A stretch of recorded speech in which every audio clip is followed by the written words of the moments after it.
जैसे ही हमने MA401 का जो कोड है आपका, उसमें यूनिट नंबर 4 किया, क्योंकि वो बहुत आसान है, उसमें क्वेश्चन बड़े इजीली हो जाते हैं। उसके बाद तुरंत आपने यूनिट नंबर 1 करना है।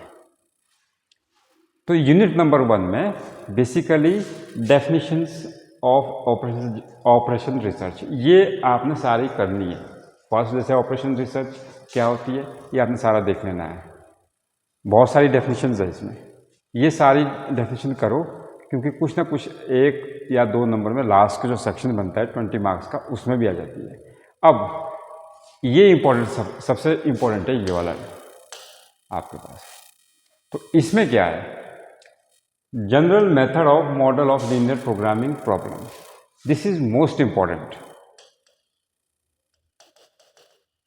स्टार्टिंग में हमने ऑप्टिमाइज और मैक्सिमाइज और minimise of objective function z बोलते हैं इसको, equal to c1 x1 plus c2 x2 plus up to so on plus cn xn, subject to the linear constants में आपके पास a11 x1 plus a12 x2 plus up to so on plus a1n xn।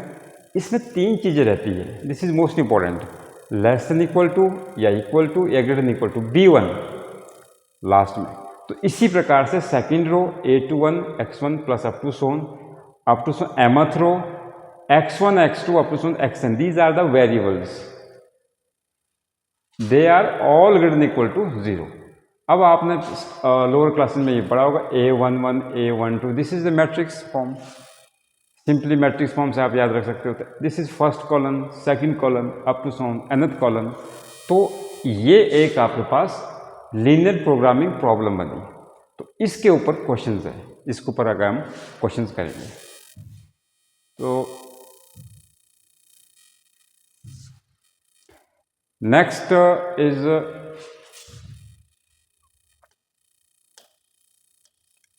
ये guidelines, define decision variable, सारे define करने हैं आपने।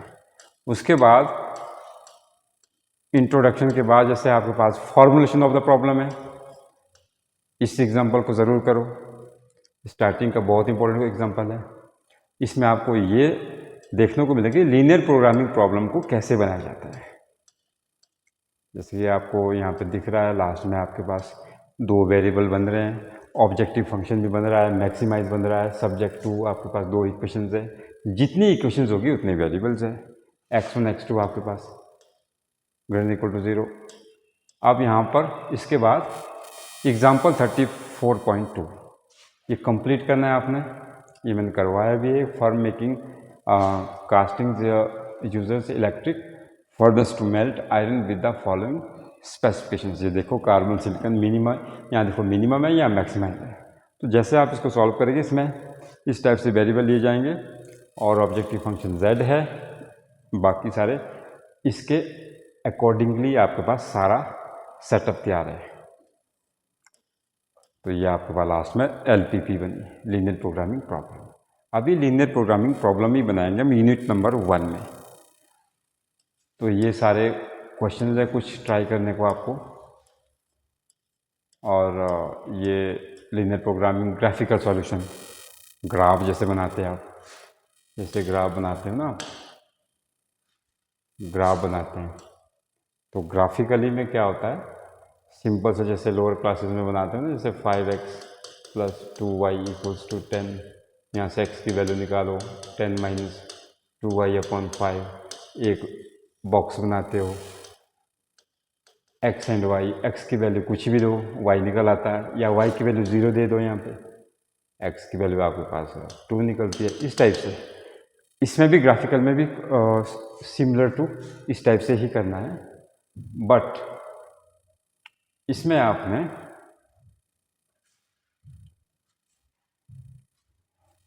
थोड़ा सा अलग क्या करना है वो मैं बताता हूँ। ये डेफिनेशन है मोस्ट इंपॉर्टेंट, फिजिबल सॉल्यूशन क्या होते हैं, इनफिजिबल, बेसिक सॉल्यूशन, ये सारे आपने स्टडी करने हैं। उसके बाद ग्राफिकल सॉल्यूशन पे आ जाते हैं। यहाँ से बड़ा नंबर का क्वेश्चन आता है, 5 या 7 मार्क्स का, सबके लिए, सभी स्टूडेंट्स के लिए मोस्ट इंपॉर्टेंट है और बहुत आसानी से हो जाता है। जैसे यहाँ देखो, use the graphical method to solve the following LP problem. यहाँ पे लिखा है मैक्सिमाइज ऑफ जेड, जेड को मैक्सिमाइज बनाना, मतलब इसकी वैल्यू मैक्सिमाइज बनानी है। 15x1 plus 10x2 subject to constants आपके पास 3 इक्वेशन दे रखी है, x1 x2 greater equals to 0 है, इन इक्वलिटी दे रखी है लेस देन। सबसे पहले तो इम्पोर्टेंट ये है। अब ये सारा पढ़ के आपने क्या करना है, सबसे पहले इस लेस देन को हटा के इक्वल टू करना है, इसको भी करना है, इसको भी करना है। तो इसके लिए ग्राफ ड्रॉ कर दिए, 3 इक्वेशंस है, 3 लाइंस ड्रॉ होगी। देखो यहाँ पे 1 2 3 ये 3 लाइंस ड्रॉ हो गई, एक इसने एक्स्ट्रा भी बना दिया ग्राफ। तो एक 3 लाइन ड्रॉ हो गई। अब हमने देखना क्या है इसमें, ये फिजिबल सॉल्यूशन, ये सॉल्यूशन स्पेस बनाना है। इसको कैसे बनाएंगे, जैसे आपके पास लाइन नंबर 1 ये वाली आ गई इस इक्वेशंस की, ये लाइन से क्या है, लेस देन इक्वल टू 360 है, तो लेस मीन्स इससे नीचे जाएंगे। अगली इक्वेशन में इक्वेशन नंबर 2 ये आई, इससे लेस मतलब इस साइड जाएंगे। इसके लिए मतलब यूनिट नंबर 3 इक्वेशन नंबर 3 आपके पास ये है, इससे लेस ये जाएगी। तो मतलब इसका कॉमन एरिया क्या है, that is the solution space. उसी को हम ग्राफिकल सॉल्यूशन में सॉल्व करते हैं। बाकी थोड़ा सा ये पूरा आप जब लिखोगे, प्रैक्टिस करोगे तो सारा समझ आ जाएगा। इसी टाइप से इसके 5-6 क्वेश्चन ट्राई करो ग्राफिकल के, तो इसके ट्राई करने पड़ेंगे। तो ट्राई जैसे जितना करेंगे उतना आपके पास इजीली आपकी प्रैक्टिस हो जाएगी। इसमें भी सॉल्यूशन स्पेस बन गया, इसमें कितनी कर्व्स है यहाँ से लग जाएगा पता, 1 2 3 4 कर्व्स है। तो 4 कर्व्स का बिल्कुल common points, common area, that is called solution space.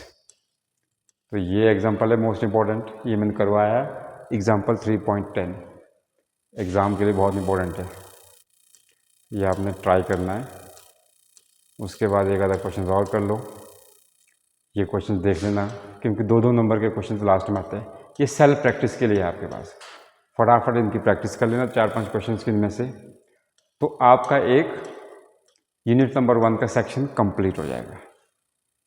ठीक, तो यूनिट नंबर 1 कंप्लीट हो जाएगा। तो फिर इसके बाद सॉल्यूशन, फिर से डेफिनेशन आ रही है, ये आपको इम्पोर्टेंट है, ये तो करना ही पड़ेगा सारी डेफिनेशंस। अब चलेगा सिंप्लेक्स एल्गोरिदम। सिंप्लेक्स एल्गोरिदम का हाफ पार्ट यूनिट 1 में और हाफ पार्ट यूनिट नंबर 2 में भी है। तो सिंप्लेक्स एल्गोरिदम में सबसे पहले तो आपको सिंप्लेक्स मेथड में ये प्रॉब्लम सॉल्व करनी है। पहले की formulation of the mathematical model क्या होता है, जैसे मिनिमाइज ऑफ जेड को minus of maximise of Z star कहते हैं, where Z star equal to minus of Z. ठीक है, तो ये सारा पढ़ के this is the initial simplex table, इसको 3 या 4 बारी ड्रॉ करो। इसमें कुछ नहीं है, 1 2 3 4 लाइन्स लगाई, इसको थोड़ा सा इसका डबल कर दिया ऑलमोस्ट। ये सारे पॉइंट्स रट लो, कैसे कैसे लिखने हैं। कोएफिशिएंट ऑफ बेसिक वेरिएबल्स यहाँ होता है, बेसिक वेरिएबल बेसिस कैपिटल भी यहाँ, स्मॉल भी यहाँ, वैल्यूज़ ऑफ बेसिक वेरिएबल्स यहाँ पे आपके पास सी जे होते हैं, C1 C2 जो स्टार्टिंग ऑब्जेक्टिव फंक्शन में होते हैं ना, C1 C2 वो सारे, और इसके बिल्कुल कॉलम वाइज लिखने ही सारे। यहाँ मैट्रिक्स बनती है ये वाले पोर्शन में, तो इस मैट्रिक्स को आपने आइडेंटिटी बनाना है, that is the main motive. तो यहाँ पे आपके पास Z मिल गया, यहाँ ZJ CJ माइनस ZJ, ये सारा कुछ कैलकुलेट करना है। तो सारा कैलकुलेशन मैंने आपको डिटेल में बताया है, ये सारा पढ़ के इसको कंप्लीट करना पड़ेगा। तो इसके बाद आपके पास सिंप्लेक्स एल्गोरिथम का मिनिमाइजेशन केस है, ये भी पढ़ लो, और क्वेश्चन पे ज़्यादा फोकस रखो, क्योंकि एग्ज़ाम में क्या करना है, क्वेश्चन ही करने हैं आपने। तो क्वेश्चन पे ज़्यादा फोकस करो।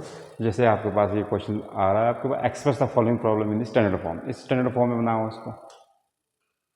इसमें इंपॉर्टेंट देखो क्या है, इसमें देखो मिनिमाइज ऑफ जेड है, इसको मैक्सिमाइज कैसे बनाया है इसने, माइनस करके, माइनस साइन इंट्रोड्यूस करके, माइनस कर दिया इंट्रोड्यूस राइट एंड लेफ्ट में, तो माइनस इंट्रोड्यूस करके यहाँ पे केस चेंज हो गया है। अब यहाँ सिंप्लेक्स मेथड का पूरा एक आपके पास थियोरेटिकल प्रोग्राम दिया। अब यहाँ पे क्वेश्चन आता है 2 नंबर का लास्ट में, 3 मार्क्स का भी कई बार पूछ सकते हैं कि find all the basic solutions of the following system of equations identifying in each case in basic and non basic variables, ये इक्वेशन दे रखी है।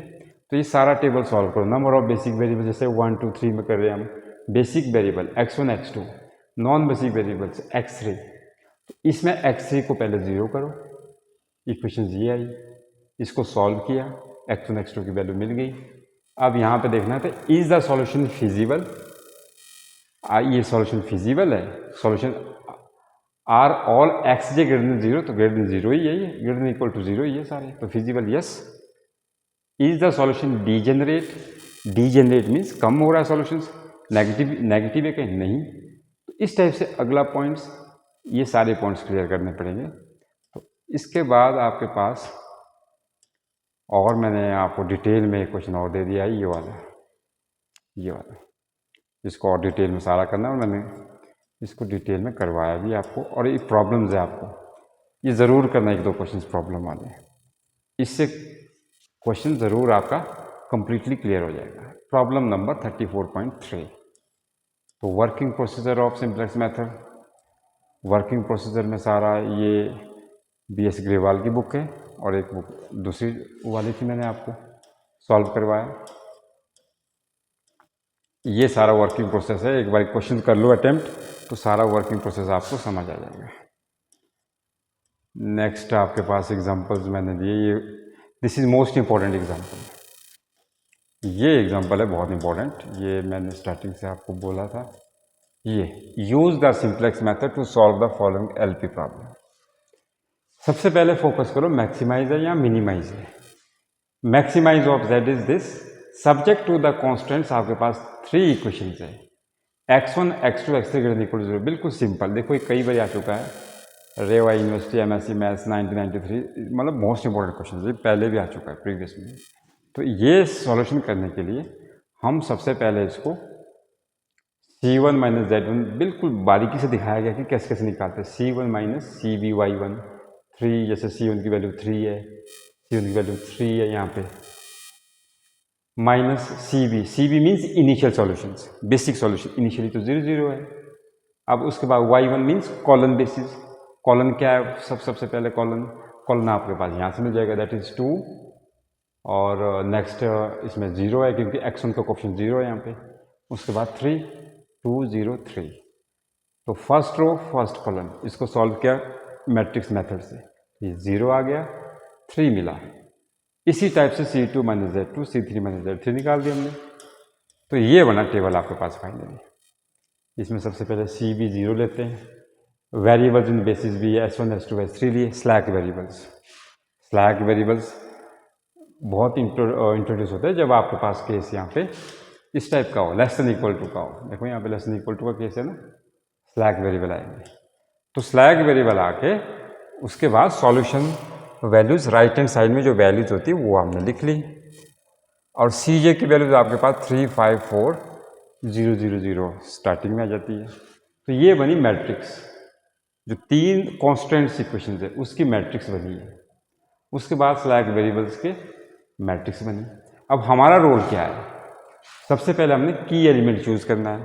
तो की एलिमेंट चूज करने के लिए हम क्या करते हैं, जो XB बाई X2 क्या यहाँ let us suppose XB means this, तो सबसे पहले इसको नहीं देखेंगे, इसको नहीं देखेंगे, 0 0 है यहाँ पे, नॉन जीरो वाली रोज कॉलम पकड़ी हमने, तो यहाँ पे 8/3 10/2 15/2 ये मिनिमम देगा। इसके साथ गए दिस और ऊपर से भी देखा, तो ये आपके पास इंटरसेक्शन पॉइंट बन गया, ये बना की एलिमेंट। तो की एलिमेंट बन गया, नेक्स्ट टाइम जैसे की एलिमेंट बना इसको 1 बनाना पड़ेगा, मेक यूनिटी। कैसे बनेगा 1, इसको 3/3 कर दिया, तो ये 1 बनाने के लिए इनिशियल टेबल में जैसे आपके पास CB 0 0 0 आगे, variable basis V, solution values V, x1 x2 x3 ये क्या वैल्यूज है, ये कांस्टेंट जो इक्वेशंस है उसकी मैट्रिक्स, ये खुद ही बन जाएगी। इसके कोएफिशिएंट्स, S1 का कोएफिशिएंट 1 है, S2 का 1 है, S3 का 1 है, बाकी 0 0 है। तो यहाँ पे मिनिमम रेशो हमने 8/3 ले लिया। वो क्यों लिया, क्योंकि यहाँ पे इस कॉलम में 0 है, इसमें भी 0 है। सबसे पहले हम नॉन जीरो कॉलम पकड़ेंगे, तो उसमें मिनिमम ये आ गया, तो इसके बिल्कुल इस साइड जाएंगे और ऊपर से देखेंगे किस कॉलम में, तो ये पॉइंट ऑफ इंटरसेक्शन बन गया है। तो point of intersection is the key element, ये की एलिमेंट मिल गया। अब ये क्या बना, अब क्या होगा, दैट इज की कॉलम, ये क्या बनी, की रो। तो ये अब नेक्स्ट स्टेप क्या है हमारा, इसको 1 बनाना है। 1 कैसे बनेगा, जब हम इसको 3/3 करेंगे, इसको 1 बना दिया, तो 1 बनाएंगे। उसके अगले स्टेप में क्या करेंगे, इसको 0 बनाना है, इसको भी 0 बनाना है, तो इसमें ऑपरेशन यूज होगी R2 मीन्स न्यू वाली R2। अब क्योंकि नेक्स्ट टेबल बनाना है, उसमें न्यू वाली R2 ऐड होगी, तो R2 ऑपरेटेड। अब क्या होगा, इसका यूज करेंगे, दैट इज, अब ये इसमें तो 1 बन गया अब, ठीक है, तो 2 टाइम्स ऑफ ये ओल्ड वाली R2 minus R1 means divide की हुई, मतलब डैश करके तो वही आएगी ना, दैट इज दिस। तो ये आपके पास ऑपरेशन यूज हुई 2R2 माइनस दिस, तो यहाँ पे एलिमेंट 0 बन गया। इसी टाइप से R3 डैश करेंगे, इसमें भी 2 ही है, 2 आपके पास R3 करेंगे और माइनस ऑफ R1 डैश। तो यहाँ पे अगले स्टेप में 0 0 आएगा, तो ये भी सॉल्व करेंगे, इसके अकॉर्डिंगली सॉल्व हो जाएंगे। तो यहाँ पे जैसे देखिए यहाँ पे भी लिखा हुआ है कुछ, तो इस टाइप से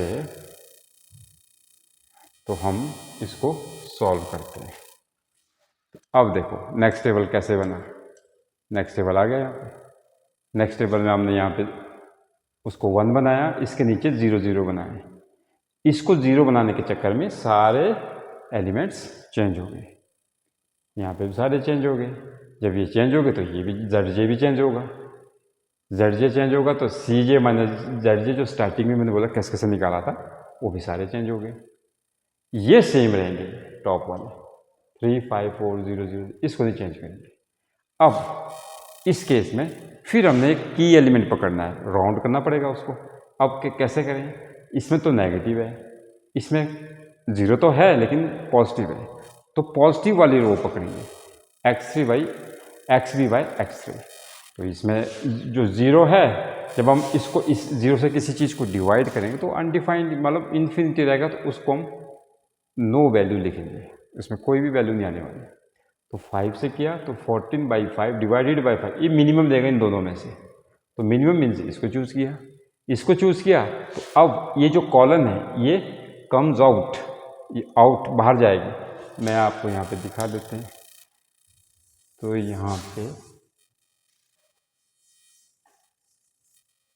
आप कैसे दिखा दें, देखो यहाँ से क्या होगा, ये यहाँ से बाहर जाएगी, तो एंटर कहाँ करेगी, यहाँ पे एंटर करेगी।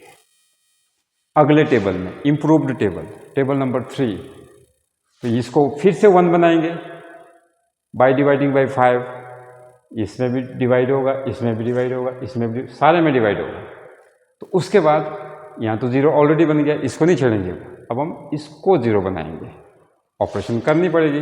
R3 dash operated, R3 minus 4 times of R2 means dash. अब ये यहाँ पे 1 बन गया, तो इस ऑटोमेटिकली यहाँ पे 0 आ जाएगा, तो वो अगले टेबल में दिखाएंगे। एक्चुअल में क्या होगा, अब यहाँ से जैसे ये बाहर जाएगा तो यहाँ पे 3 5 4 ये X3 आ जाएगा यहाँ पर, X3, और इसके साथ ही 4 एलिमेंट यहाँ पे आ जाएगा नेक्स्ट टेबल में। ये भी सारे चेंज हो गए अकॉर्डिंग टू कैलकुलेशन। तो ये जैसे चेंज होते हैं, देखो चेंज हो गया, हमारे क्या मिला, ये मिल गया नेक्स्ट टाइम चेंज, वो सारा चेंज हो गया, यहाँ पे 0 मिल गया, तो 0 मिल गया। तो अब हमारे पास Z की वैल्यू ये मिली, ZJ हमारे पास ये चेंज हो गए, CJ माइनस ZJ हमारे पास ये बन गए।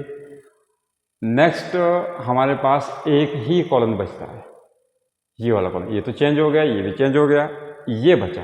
अब इसमें से क्या, एक नेगेटिव है, ये कोई वैल्यू नहीं देने वाला है, नेगेटिव और 0 कोई वैल्यू नहीं देंगे, नेगेटिव वाला तो वैसे नहीं लेंगे। तो 41/15 एंड 2/3 इन दोनों में से डिसाइड करेगा कि मिनिमम रेशियो किसका आएगा। जब हमने सॉल्व किया तो मिनिमम रेशियो ये देगा, तो मिनिमम रेशियो जब इसमें आया तो इंटरसेक्शन ये बनता है, इसको राउंड करना पड़ा, एक की एलिमेंट बन गया। इसने फिर से यहाँ से बाहर जाएगा तो एंटर आपके पास यहाँ पे करेगा विद 3 एलिमेंट यहाँ आ जाएगा। तो 3 एलिमेंट आपके पास नेक्स्ट टाइम यहाँ पे आ गया 3 एलिमेंट। तो जैसे ही यहाँ पे आई इसको सॉल्व किया कंप्लीट करके, एक एक स्टेप जैसे मैंने क्लास में भी करवाया। तो इसको करके आपके पास 3, 5, 4 दिस, यहाँ पे सारे बॉटम रोज आपके पास या 0 या नेगेटिव है, यहाँ पे सॉल्यूशन मिलेगा। तो इन टेबल 4.7 जैसे लिखा है all Cj minus Zj less than 0, ये चीज़ लेस देन 0 चाहिए या इक्वल टू 0 चाहिए for non basic variables, therefore the optimal solution is reached with x1 की वैल्यू 89/41, 89/41, x2 की वैल्यू 50/41, x3 की value 62/41 and optimal solution of z is this. तो ये आपके पास सारी वैल्यूज ऑब्टेन हो गई है, ये आपके पास सारी वैल्यूज है x1 की, x2 की, x3 की, ये होती सॉल्यूशन वैल्यूज, ये मिलती है सॉल्यूशन यहाँ पे। तो इसी प्रकार 2-4 एग्जांपल आप ट्राई करो सिंप्लेक्स मेथड के, जैसे ये भी एग्जांपल है, इस मेथड से भी कर सकते हो, ग्रेवाल की बुक लेके भी कर सकते हो इस टाइप से। पर अगर आप उस टाइप से करें तो ज़्यादा बेटर है, थोड़ा बहुत टेबल बनाने में चेंजिंग है, बाकी सेम ही है। और यहाँ पे थीटा ले रखा है देखो मिनिमम रेशियो को, ये भी आप कर सकते हैं। ये ग्रेवाल की बुक से भी कुछ क्वेश्चन ट्राई करो, कुछ वहाँ से ट्राई करो। और यहाँ पर I think unit number 1 is closed.